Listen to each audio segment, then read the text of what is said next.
కొత్త సర్పంచ్ ఎన్నికల ఫలితాలు వచ్చాయి తెలంగాణలో. ఫస్ట్ ఫేజ్లో కాంగ్రెస్ మద్దతుదారుల హవా కనిపించింది. రెండో స్థానంలో బీఆర్ఎస్ బలపరిచిన అభ్యర్థులు ఉన్నారు. కాంగ్రెస్ మద్దతుదారులు 2383 సర్పంచ్ స్థానాల్లో విక్టరీ సాధించారు. 1146 స్థానాలను బీఆర్ఎస్ అభ్యర్థులు గెలుపొందారు. ఇండిపెండెంట్ అభ్యర్థులు 455 చోట్ల విజయం సాధిస్తే సిపిఎం 14, సిపిఐ 16 చోట్ల పైగా స్థానాల్లో కైవసం చేసుకున్నారు.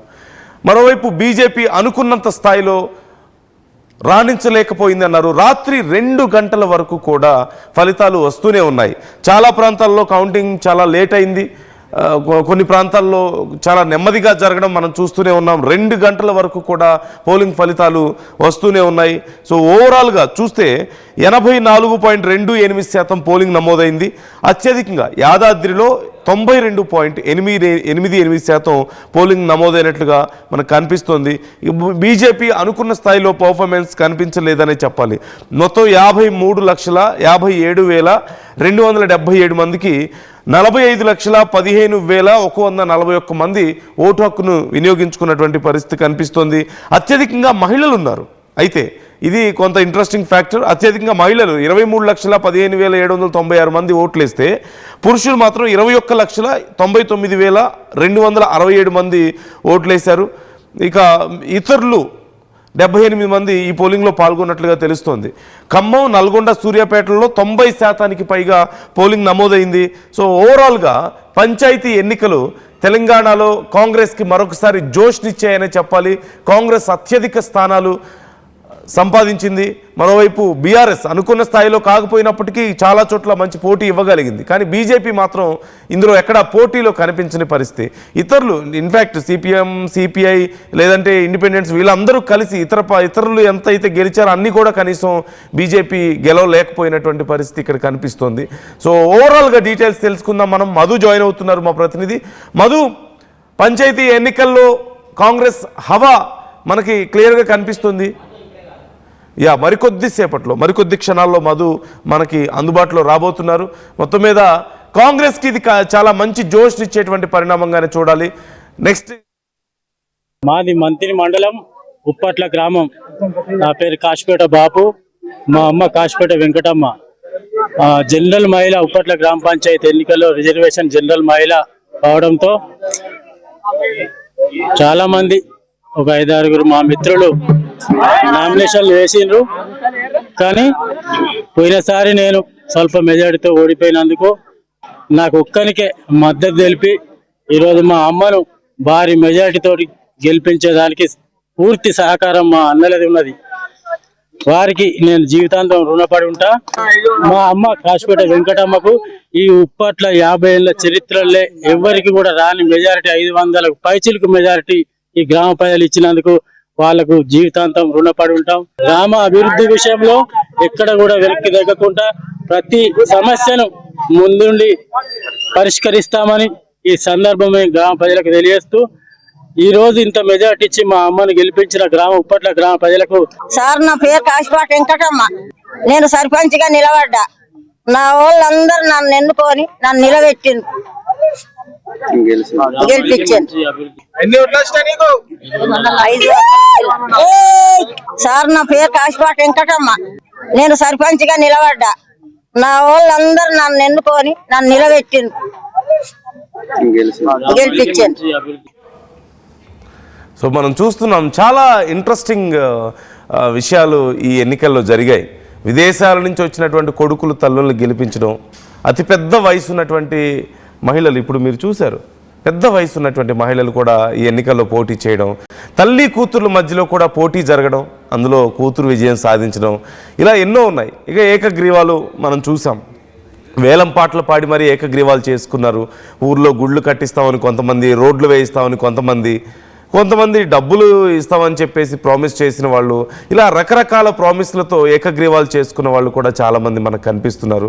సో ఓవరాల్గా చూసినట్లయితే చాలా ఇంట్రెస్టింగ్ ఫ్యాక్టర్స్. మా ప్రతినిధి ఉదయ్ మనతో జాయిన్ అవుతున్నారు. ఒకసారి ఉదయ్తో మాట్లాడదాం. ఉదయ్, సర్పంచ్ ఎన్నికల్లో కాంగ్రెస్ హవా క్లియర్గా కనిపిస్తుంది మొదటి దశలో. అలాగే చాలా ఇంట్రెస్టింగ్ ఫ్యాక్టర్స్ కూడా మనం చూసాం ఈ ఎన్నికల్లో. సో ఓవరాల్గా అప్డేట్స్ ఎలా ఉన్నాయి? ఈ ఎన్నికల ఫలితాల బూస్ట్ కాంగ్రెస్కి ఎలా ఉపయోగపడబోతోంది? నందు ఎగ్జాక్ట్లీ ఖచ్చితంగా తెలంగాణ ప్రదేశ్ కాంగ్రెస్ కమిటీ ముందు నుంచి చెప్తుంది ఖచ్చితంగా ఈసారి తొలి విడత స్థానిక సంస్థల ఎన్నికల్లో తమ పార్టీ విజయ బావుట ఎగరవేస్తుందని చెప్పింది. అందుకు తగ్గట్టుగా దాదాపుగా అన్ని స్థానాల్లో కూడా కాంగ్రెస్ బలపరిచినటువంటి అభ్యర్థులు ఘన విజయాన్ని సాధించుకున్నారు. కొన్ని చోట్ల చాలా పోటాపోటీ ఫైట్ కూడా నెలకొంది. ప్రధానంగా ఖమ్మం జిల్లాలో చాలా స్పష్టమైనటువంటి ఆధిక్యాన్ని కాంగ్రెస్ ప్రదర్శించిందని చెప్పుకోవాలి. నల్గొండ ఇలా మొదటి నుంచి కూడా చాలా బేస్ ఉన్నటువంటి ప్రాంతాల్లో ఆయా జిల్లాల్లో కాంగ్రెస్ పార్టీ అభ్యర్థులు బలపరిచినటువంటి అభ్యర్థులు ఘన విజయం సాధించారు. స్థానిక సంస్థల ఎన్నికల్లో ఈసారి విచిత్రమైనటువంటి పొత్తులు కూడా కొన్ని చోట్ల ఏర్పడాయి. కొన్ని చోట్ల తెలుగుదేశం పార్టీ ఎన్డీఏ కూటమిలో భాగస్వామ్యంగా ఉన్నటువంటి తెలుగుదేశం, కొన్ని చోట్ల కాంగ్రెస్ తో జరిగినటువంటి సిచ్యువేషన్. ఖమ్మం జిల్లాలో కూడా తెలుగుదేశం పార్టీ బోని కొట్టినటువంటి సిచ్యువేషన్, కొన్ని చోట్ల స్వతంత్ర అభ్యర్థులు కూడా ఘన విజయం సాధించినటువంటి పరిస్థితులు. సో ఏదేమైనప్పటికీ స్థానిక సంస్థల ఎన్నికలు ప్రతి రాజకీయ పార్టీ కూడా చాలా ప్రామాణికంగా భావిస్తూ ఉంటాయి. పార్టీ బేస్ కూడా గ్రామీణ ప్రాంతాలే కాబట్టి సో ఈసారి చాలా పెద్ద ఎత్తున దృష్టి అంటే రేవంత్ సర్కార్ కూడా మొదటి నుంచి బీసీ రిజర్వేషన్ అంశం కావచ్చు, స్థానిక సంస్థల ఎన్నికలకు ముందే ఇచ్చినటువంటి సన్న బియ్యం, రేషన్ కార్డు చాలా క్రియాశీలమైనటువంటి పాత్ర ఈసారి ఎన్నికల్లో పోషించాయని చెప్పుకోవాలి. అయితే మొత్తం మీద ఫలితాల విషయంలో చూసుకుంటే ఫస్ట్ ఫేజ్ లోనే కాంగ్రెస్ మద్దతుదారులు హవా సాధించారు. రెండో స్థానంలో బీఆర్ఎస్ బలపరిచినటువంటి అభ్యర్థులంతా కూడా విజయం సాధించారు. మొత్తం కాంగ్రెస్ మద్దతుదారులు 2383 సర్పంచ్ స్థానంలో విజయం సాధిస్తే 1146 పంచాయతీలను బీఆర్ఎస్ కైవసం చేసుకుంది. దాదాపు స్వతంత్ర అభ్యర్థులు 455 చోట్ల విజయం సాధించారు. ఇకపోతే కమ్యూనిస్టు పార్టీలు సిపిఎం కు 14, సిపిఐకి 16 చోట్ల విజయం నమోదైనటువంటి సిచ్యువేషన్. సో వామపక్షాలు కూడా ఈసారి కొంత ప్రభావం చూపించే ప్రయత్నం చేస్తాయి. ఖమ్మం జిల్లా కొంత కమ్యూనిస్టు ప్రాబల్యం ఉన్నటువంటి జిల్లా ఖమ్మం, నల్గొండ చాలా ప్రధానంగా వామపక్షాలు కొంత కృషికోటలుగా ఉన్నాయి గతంలో. సో ఈసారి కొంత వాళ్ళు కూడా ఉనికిని చాటుకునే ప్రయత్నం చేశారు. బీజేపీ కూడా కొన్ని ఆశించిన స్థాయిలో విజయాలు నమోదు చేయలేదు, కానీ కొన్ని ప్రాంతాల్లో మాత్రం కొంత ఆధిక్యాన్ని ప్రదర్శించింది. స్థానిక సంస్థల ఎన్నికల్లో అన్ని ప్రధాన రాజకీయ పార్టీలు కూడా తాము సంక్షేమాన్ని చేశాము, తాము అభివృద్ధి చేశామని నినాదంతోనే ముందుకు వెళ్ళాయి. బీఆర్ఎస్ గడిచినటువంటి 10 ఏళ్లలో తామే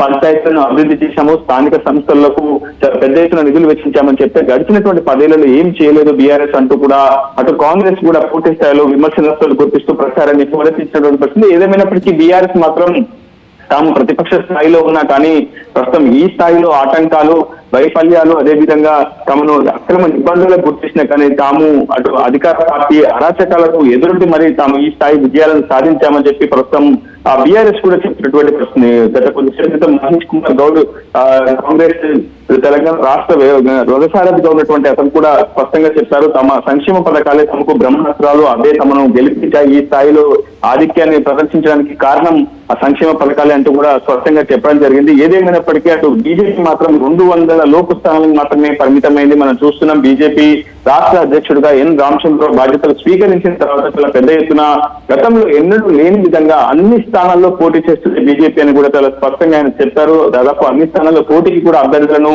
బలపరిచింది బీజేపీ, కానీ ఆ స్థాయిలో విజయాలను మాత్రం నమోదు చేసుకోలేకపోయింది. కేవలం 200 స్థానాలకు లోపు మాత్రమే ప్రస్తుతం బీజేపీ నమోదైనటువంటి సిచ్యువేషన్. ఇకపోతే ఏకగ్రీవాలకు సంబంధించి గతంలో ఎన్నడూ లేని విధంగా ఈసారి ఏకగ్రీవాలపైనే ప్రధాన రాజకీయ పార్టీలన్నీ కూడా ఫోకస్ చేస్తూ వచ్చాయి. ప్రధానంగా కాంగ్రెస్ మాత్రం ఏకగ్రీవాల్లో వార్ వన్ సైడ్ అన్న విధంగా వ్యవహరించిందని చెప్పుకోవాలి. ఎక్కడ కూడా అటు ప్రతిపక్షాలకు విపక్షాలకు స్థానం ఇవ్వకుండా మొత్తం ఏకగ్రీవాలన్నీ కూడా తానే కైవసం చేసుకోవడంలో కాంగ్రెస్ అధిష్టానం సక్సెస్ అయింది. ఆ మంత్రం అంతా కూడా ఫలించిందని చెప్పుకోవచ్చు. ఎక్కడికక్కడ ఎమ్మెల్యేలు కావచ్చు, మంత్రులు కావచ్చు, ప్రధానంగా కీ రోల్ పోషించారు. ఏకగ్రీవ పంచాయతీలకు 10 లక్షల రివార్డు కూడా ఇస్తామని ప్రకటించడంతో పూర్తి స్థాయిలో ఏకగ్రీవాలపైన చాలా పెద్ద ఎత్తున వ్యూహరచన చేశారు అధికార పార్టీ నేతలు, మంత్రులు, అమర్చంతా కూడా. ఇకపోతే ఉప సర్పంచ్ స్థానాలపైన బీఆర్ఎస్ ఫోకస్ చేస్తూ వచ్చింది. మొదటి నుంచి కూడా ఎక్కువ పెట్టుబడి పెట్టకపోవడం, అదేవిధంగా అధికార పార్టీకి ఇబ్బందులు ఎదుర్కోలేని శక్తి సామర్థ్యం లేకపోవడం, స్థానికంగా ఉన్నటువంటి నేతలు కొంత యాక్టివ్ గా లేకపోవడంతో గతంతో పోలిస్తే ఈసారి బీఆర్ఎస్ స్థానాలు చాలా